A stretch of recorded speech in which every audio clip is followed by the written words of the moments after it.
ಶಿವ ಆಚಾರವೆಂದು ಬಲ್ಲಾತನೇ ಗುರು, ಶಿವ ಪ್ರಸಾದವೆಂದು ಬಲ್ಲಾತನೇ ಗುರು. ಇಂತಿ ಪಂಚ ವಿಧವ ಪಂಚ ಬ್ರಹ್ಮನೆಂದರಿದ ಮಹಾಮೈಮ ಸಂಗನ ಬಸವಣ್ಣನು ಎನಗೆಯೂ ಗುರು ನಿನಗೆಯೂ ಗುರು, ಜಗವೆಲ್ಲಕ್ಕೂ ಗುರು ಕಾಣ ಗುಹೇಶ್ವರ. ಶರಣ ಪರಂಪರೆಯ ಘನತೆಯ ಪ್ರತೀಕವಾಗಿ ಈ ವೇದಿಕೆಯ ದಿವ್ಯ ಸಾನ್ನಿಧ್ಯವನ್ನು ವಹಿಸಿರುವ ಪರಮ ಪೂಜ್ಯ ಶ್ರೀ ಶ್ರೀ ಸಿದ್ಧಲಿಂಗ ಸ್ವಾಮೀಜಿಯವರ ಪಾದಗಳಿಗೆ ಭಕ್ತಿಪೂರ್ವಕವಾಗಿ ನಮಿಸಿ, ಹಾಗೂ ಈ ವೇದಿಕೆಯ ಮುಖ್ಯ ಅತಿಥಿಗಳಾಗಿ ಆಗಮಿಸಿರುವ ಗುರುಸ್ವಾಮಿಯವರೇ, ಪುಟ್ಟರಾಜುರವರೇ, ಜಗದಂಬಾರವರೇ, ವಿಶ್ವನಾಥಯ್ಯನವರೇ, ಹಾಗೂ ಸಮುದ್ರ ಘನವೆಂಬನೆ ಸಮುದ್ರ ಧರೆಯ ಮೇಲೆ ಅಡಗಿಪ್ಪುದು, ಧರೆ ಘನವೆಂಬನೆ ಧರೆ ನಾಗೇಂದ್ರನ ಪಣಿಯ ಮಣಿಯ ಮೇಲೆ ಅಡಗಿಪ್ಪುದು.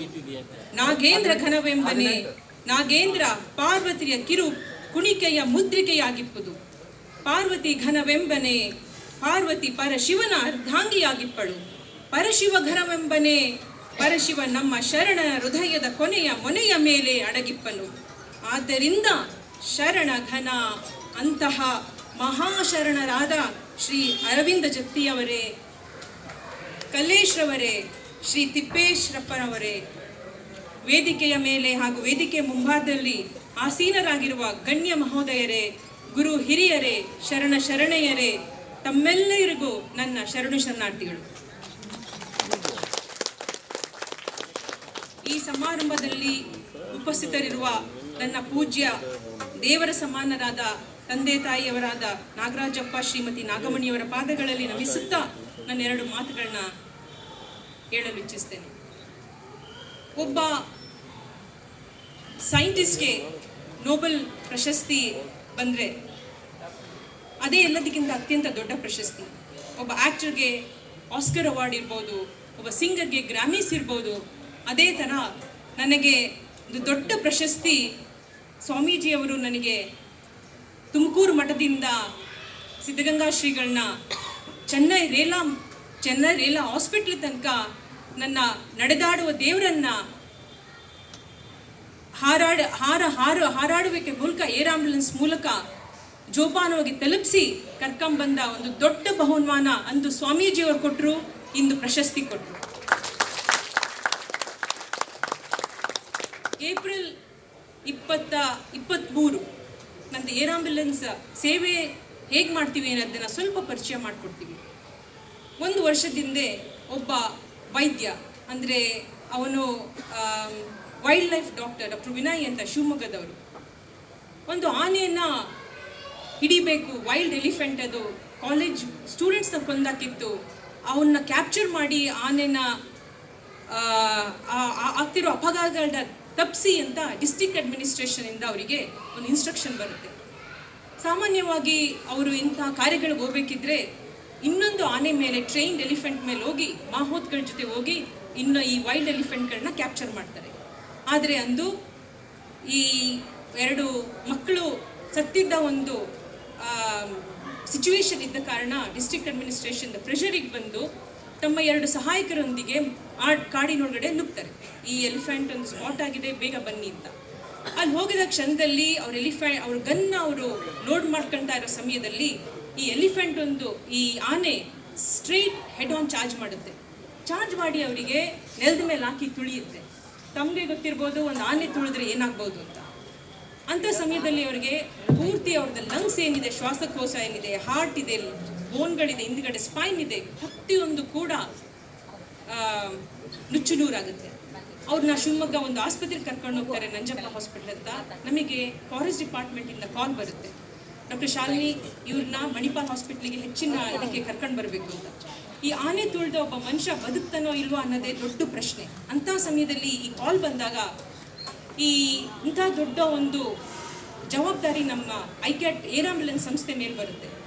ತಕ್ಷಣ ನಾವು ಟೀಮ್ನ ಹೊರಡಿಸಿ ಅಲ್ಲಿ ಹೋಗಿ ಮಣಿಪಾಲ್ ಆಸ್ಪತ್ರೆಯ ಪ್ಲಸ್ ಲೋಕಲ್ ಇರೋ ಡಾಕ್ಟರ್ಗಳ ಜೊತೆ ಒಂದು ಡಿಸ್ಕಷನ್ನ ಮಾಡಿ ಭಾರತದ ಮೊಟ್ಟ ಮೊದಲ ಎಕ್ಮೋ, ಅಂದರೆ ಟ್ರಾಮಾ ಎಕ್ಮೋ ಆಗ್ತೀವಿ. ಅಂದರೆ ಲಂಗ್ನೇ ಫುಲ್ ಹೊಸದಾಗಿ ಆಚೆ ಕಡೆ ಕ್ರಿಯೇಟ್ ಮಾಡಿ ಎಕ್ಮೋ ಅಂತ ಹೇಳ್ತಾರೆ, ಅದನ್ನು ಹಾಕಿ ಕೇವಲ 238 ನಿಮಿಷದಲ್ಲಿ ಮಣಿಪಾಲ್ ಹಾಸ್ಪಿಟ್ಲಿಗೆ ಕರ್ಕೊಂಡು ಬಂದು ಅವರು 52 ದಿವಸಗಳ ನಂತರ ಮತ್ತೆ ತಮ್ಮ ಸ್ವಂತ ಕಾರ್ಯಕ್ಕೆ ವಾಪಸ್ಸಾಗಿ ಅದೇ ಆನೆಯನ್ನು ಕರ್ಕೊಂಡು. ಇಷ್ಟೇ ಅಲ್ಲದೆ ಈ ಮೊನ್ನೆ ಛತ್ತೀಸ್ಗಢದಲ್ಲಿ ನಡೆದ ಎಲೆಕ್ಷನ್ಸ್ ಅಲ್ಲಿ ತಾವುಗಳು ನೋಡಿರ್ಬೋದು, 29 ಮಾವೋಯಿಸ್ಟ್ಗಳನ್ನ ಒಂದೇ ಸದಿಕ್ಕೆ ಕೊಂದಾಕಿದ್ರು ಪೊಲೀಸ್ನವರು. ಈ ನಕ್ಸಲೈಟ್ ಗಲಾಟೆ ಎಷ್ಟಾಗಿದೆ ಅಂದರೆ ಎಷ್ಟಾಗಿತ್ತು ಮತ್ತು ಎಷ್ಟು ನಡೀತಾ ಇದೆ ಅಂದರೆ ತಾವು ಪೇಪರ್ನಲ್ಲಿ ಏನು ಓದ್ತೀರಾ ಅದಕ್ಕಿಂತ 100ರಷ್ಟು ಅಲ್ಲಿ ನಡೀತಾ ಇದೆ. ಅಂಥ ಸಮಯದಲ್ಲಿ ಮತ್ತೆ ಪ್ರಪ್ರಥಮ ಬಾರಿಗೆ ನಮ್ಮ ಐಕ್ಯಾಟ್ ಏರ್ ಆಂಬ್ಯುಲೆನ್ಸ್ಗೆ ಅಲ್ಲಿ ಹೋಗಿ ಈ CRPF ಜವಾನ್ಗಳೇನಿದ್ದಾರೆ ಯೋಧರಿದ್ದಾರೆ ಅವ್ರುಗಳಿಗೆ ಈ ಕಾಡಿನ ಮಧ್ಯೆ ಹೋಗಿ ಅವ್ರುಗಳಿಗೆ IED blast, bomb blast, grenade ಬ್ಲಾಸ್ಟ್ಗಳಾದರೆ ಅವ್ರನ್ನ ಏರ್ ಲಿಫ್ಟ್ ಮಾಡಬೇಕು ಅಂತ ನಮಗೆ ಚೀಫ್ ಎಲೆಕ್ಷನ್ ಕಮಿಷನಿಂದ ಒಂದು ಕಾರ್ಯ ನಮಗೆ ನಿರ್ವಹಿಸಿದೆ. ಈ ನಕ್ಸಲೈಟ್ಗಳ ಮಧ್ಯ ನಮ್ದು ಎಂಟೈರ್ ಟೀಮ್ ಇತ್ತು. 2 ಒಂದು ಹೆಲಿಕಾಪ್ಟರ್ ಮತ್ತು ಒಂದು ಏರೋಪ್ಲೇನ್ ತಗೊಂಡೋಗಿ ಬಸ್ತರ್ ಅಂತ Jagdalpur is second most sensitive airport of India, ಅಲ್ಲಿ ನಾವು ಶುರು ಮಾಡಿದ್ವಿ ಕಾರ್ಯಾಚರಣೆ. ನನ್ನ ಕೇಳಿದ್ರು ಪ್ರತಿಯೊಬ್ಬರು, ನೀವು ಸಂಸ್ಥೆ ಮಾಲೀಕರು ಅಥವಾ ನೀವು you are heading the institution, why should you go? ನೀವ್ಯಾಕೆ ಹೋಗ್ತೀರಾ? ಯಾಕಂದರೆ ನೀವು ಒಬ್ಬರು ಹೋದರೆ, ನಿಮ್ಮ ಪ್ರಾಣ ಹೋದರೆ ನಿಮ್ದೆಲ್ಲ ಸಂಸ್ಥೆನೂ ಮುಚ್ಚೋಗುತ್ತೆ ಅಂತ ಪ್ರತಿಯೊಬ್ಬರು ಕ್ವಶನ್ ಮಾಡಿದ್ರು, ನೀವ್ಯಾಕೆ ಹೋಗ್ತೀರಾ ಅಂತ. ಆದರೆ ನಮ್ಮ ತಂದೆಯವರೊಬ್ಬರು, ನಮ್ಮ ತಾಯಿ ಇಬ್ಬರು ನನ್ನ ಪ್ರಶ್ನೆ ಮಾಡಲಿಲ್ಲ. ನಮ್ಮ ತಂದೆಯನ್ನು ಕೇಳಿದೆ, ಯಾಕೆ ನೀವು ನನ್ನ ಜೀವದ ಮೇಲೆ ನೀವು ಭಯ ಪಡ್ತಿಲ್ಲ, ನಿಮಗೇನು ಭಯ ಆಗ್ತಾ ಇಲ್ವಾ ಅಂತ. ಅವ್ರು ಹೇಳಿದ್ರು, ಇಂಥ ಒಂದು ಕಾರ್ಯನಿರ್ವಹಣೆ ಮಾಡೋ ಶಕ್ತಿ ಎಲ್ಲರಿಗೂ ದೇವ್ರು ಕೊಟ್ಟಿಲ್ಲ. ಶರಣಂಗೆ ಸಾವಿಲ್ಲ, ನೀನು ಹೋಗು, ಎಲ್ಲ ಎಷ್ಟು ಜೀವಗಳು ರಕ್ಷಿಸಿ. ಇದೇ ಒಂದು ಪ್ರಿನ್ಸಿಪಲ್ನಲ್ಲಿ ನನ್ನ ಸಣ್ಣವಳಿದ್ದಾಗಿಂದ ಬೆಳೆಸಿದ್ರು. ಪ್ರಪಂಚದ ಅತ್ಯುತ್ತಮ ವೈದ್ಯಳಾಗುವಂಥ ಆಶೀರ್ವಸಿದ್ರು. ಹುಟ್ಟಿದಾಗಿ ದಿನದಿಂದ ಅದನ್ನು ಆಶೀರ್ವಿಸಿದ್ರು. ಅವರ ಹೇಳಿಕೆ ಪ್ರಕಾರ ನಾನು ನಡ್ಕೊಂಡು ಬಂದಿದ್ದೀನಿ. ಮೊನ್ನೆ ತಾನೇ ಎಲ್ಲ ಅನ್ಕೊಂತಾರೆ ಏರ್ ಆಂಬ್ಯುಲೆನ್ಸ್ ಅಂದರೆ ತುಂಬ ಎಕ್ಸ್ಪೆನ್ಸಿವ್, ಅವರು ಬರೀ ದುಡ್ಡಿರೋರಿಗಷ್ಟೇ ಇಲ್ಲ ಅಂತ. ಆದರೆ ಮಧ್ಯಪ್ರದೇಶದಲ್ಲಿ PM ಶ್ರೀ ಏರ್ ಆಂಬ್ಯುಲೆನ್ಸ್ ಯೋಜನಾ ಅಂತ ಸ್ಟಾರ್ಟ್ ಮಾಡಿ ಅಲ್ಲಿ ಪ್ರತಿಯೊಬ್ಬ ಜನತೆಗೂ ಫ್ರೀ ಏರ್ ಆಂಬ್ಯುಲೆನ್ಸ್ ಸೇವೆನ ಶುರು ಮಾಡಿದ್ದೀವಿ. ಕರ್ನಾಟಕದಲ್ಲಿ ಇಟ್ಕೊಂಡು ಮಧ್ಯಪ್ರದೇಶದಲ್ಲಿ ನಮ್ಮನ್ನು ಗುರುತಿಸಿ ಅಲ್ಲಿ ಚೀಫ್ ಮಿನಿಸ್ಟರ್ ಸ್ವಂತ ಅವರು ನಮಗೆ ಕರೆಸ್ಕೊಂಡು ಅಲ್ಲಿ ಪೂರ್ತಿ ಮಧ್ಯಪ್ರದೇಶಕ್ಕೆ ಒಂದು ಹೆಲಿಕಾಪ್ಟರ್ ಮತ್ತು ಒಂದು ಪ್ಲೇನ್ ಇಟ್ಟು ಅಲ್ಲಿ ಜನಗಳನ್ನ ಫ್ರೀಯಾಗಿ ಏರ್ ಲಿಫ್ಟ್ ಮಾಡ್ತಾ ಇದ್ದೀವಿ. ನವಜಾತ ಶಿಶುಗಳಿರ್ಬೋದು, ಈಗ ತಾಯಂದಿರಾಗಿರ್ಬೋದು, ಅಥವಾ ರೋಡ್ ಟ್ರಾಫಿಕ್ ಆಕ್ಸಿಡೆಂಟ್ನಲ್ಲಿ ಸಾಯ್ತಾ ಇರೋರಿಗಿರ್ಬೋದು, ಇದೊಂದು ಫ್ರೀ ಉಚಿತ ಸೇವೆ ನಮ್ಮ ಮಧ್ಯಪ್ರದೇಶದಲ್ಲಿ ಶುರುವಾಗಿದೆ. ಇದಷ್ಟೇ ಅಲ್ಲದೆ ಆರ್ಗನ್ಗಳನ್ನ ಏರ್ ಲಿಫ್ಟ್ ಮಾಡ್ತಾ ಇದ್ವಿ. ಹಾರ್ಟ್ ಆ್ಯಂಡ್ ಲಂಗ್ ನೀವು ನೋಡ್ತಾ ಇದ್ದೀರಾ ನ್ಯೂಸ್ಗಳಲ್ಲಿ. ಅದರ ಹಿಂದೆ ಕೂಡ ನಮ್ಮದೇ ಕೆಲಸ ಇರೋದು. ಒಂದು ಏರೋ ಮೆಡಿಕಲ್ ಕಮಾಂಡೋಸ್ ಅಂದರೆ ಇಂಥ ಕಾರ್ಯಾಚರಣೆ ಮಾಡಬೇಕಿದ್ರೆ ಸ್ಪೆಷಲಿಸ್ಟ್ ಅಂದರೆ ಒಬ್ಬ ವೈದ್ಯ ಈ ಪ್ರೀ ಹಾಸ್ಪಿಟಲ್ ಅಂದರೆ ಈ ಜಂಗಲ್ಗಳ ಮಧ್ಯೆನೇ ಇರಲಿ, ರೋಡ್ ಟ್ರಾಫಿಕ್ ಆಕ್ಸಿಡೆಂಟ್ ಆಗಿರಲಿ, ಅವನಿಗೆ ಎಲ್ಲ ಥರ ತರಬೇತಿ ಆಗಿರಬೇಕು. ಅಂದರೆ ಅವನೊಬ್ಬ ಅನೆಸ್ಥೆಟಿಸ್ಟ್ ಆಗಿರಬೇಕು, ಒಬ್ಬ ಹೃದಯ ತಜ್ಞ ಆಗಿರಬೇಕು, ಅವ್ರಿಗೆ ಮೂಳೆ ತಜ್ಞ ಆಗಿರಬೇಕು, ಒಬ್ಬ ನ್ಯೂರೋ ಸರ್ಜನ್ ಕೂಡ ಆಗಿರಬೇಕು. ಇಂಥ ಒಂದು ಟ್ರೈನಿಂಗ್ ಪ್ರೋಗ್ರಾಮ್ ಇಂಡಿಯಾದಲ್ಲೂ ಇಲ್ಲ, ಪ್ರಪಂಚದಲ್ಲೂ ಇಲ್ಲ. ಆದರೆ ಇಂಥ ಪ್ರೋಗ್ರಾಮ್ನ ನಾವು UK ಯೊಂದಿಗೆ ಶುರು ಮಾಡಿ ಈಗ ಫಸ್ಟ್ ಬ್ಯಾಚ್ ಇಲ್ಲಿ 3 ಮಾಡ್ಯೂಲ್ ಇಂಡಿಯಾದಲ್ಲಿ ಟ್ರೈನಿಂಗ್ ಕೊಟ್ಟು ಇಂಗ್ಲೆಂಡಿಗೆ ಕರ್ಕೊಂಡೋಗಿ ಅಲ್ಲೂ ಟ್ರೈನಿಂಗ್ ಕೊಟ್ಟು ಈಗ ನಮ್ಮ first batch of air medical commandos ಅವರೇ ಈಗ ಜಗದಲ್ಪುರಲ್ಲಿ ಪ್ಲಸ್ ಛತ್ತೀಸ್ಗಢದಲ್ಲಿ ಕೆಲಸ ಮಾಡ್ತಾ ಇರೋರು, ಪ್ಲಸ್ ಮಧ್ಯಪ್ರದೇಶದಲ್ಲಿ ಕೆಲಸ ಮಾಡ್ತಾರೆ. ಎವ್ರಿ 4 ನಿಮಿಷಕ್ಕೆ ಒಬ್ಬ ಮನುಷ್ಯ 22ರಿಂದ 44 ವರ್ಷ ವಯಸ್ಸಿನವನು ಪ್ರಾಣ ಬಿಡ್ತಾ ಇದ್ದಾನೆ. ಇನ್ನು ನಮ್ಮ ನ್ಯಾಷನಲ್ ಹೈವೇ ಅಥಾರಿಟಿ ಅಥವಾ ಮಾರ್ತ್ ಅಂತ ಏನು ಹೇಳ್ತಾರೆ, ಅವರು 2,500 ಕೋಟಿ ರೋಡ್ನ ಕನ್ಸ್ಟ್ರಕ್ಟ್ ಮಾಡೋಕ್ಕೆ ಸ್ಪೆಂಡ್ ಮಾಡಿದ್ರೆ 25,000 ಕೋಟಿ GDP ಲಾಸ್ ದೇಶಕ್ಕೆ ಆಗ್ತಾ ಇದೆ. ಯಾಕಂದರೆ ಒಂದು 4 ಈಗಳ ಪ್ರಕಾರ ಒಂದು ಎಂಜಿನಿಯರಿಂಗ್ ಚೆನ್ನಾಗಿ ಮಾಡಿದ್ರು, ಎನ್ಫೋರ್ಸ್ಮೆಂಟ್ ಲಾ ತಂದರು ಸ್ಪೀಡ್ ಮಾಡಬೇಡಿ ಅಂತ, ಎಜುಕೇಷನ್ ಕೊಟ್ಟರು ಹೆಲ್ಮೆಟ್ ಹಾಕೊಳ್ಳಿ ಸ್ಪೀಡ್ ಮಾಡಬೇಡಿ ಹೆಲ್ಮೆಟ್ ಹಾಕೊಳ್ಳಿ ಅಂತ. ಆದರೆ ಎಮರ್ಜೆನ್ಸಿ ಕೇರ್ ಏನಿದೆ ಅದನ್ನು ನಮ್ಮ ಹೈವೇಗಳಿಗೆ ಒದಿಸಿಲ್ಲ. ಈಗ ಬ್ಯಾಂಗ್ಳೂರ್ ಟು ಮಂಡ್ಯ, ಬ್ಯಾಂಗ್ಳೂರ್ ಟು ಮೈಸೂರು ಹೈವೇನೇ ನೋಡ್ಬೋದು.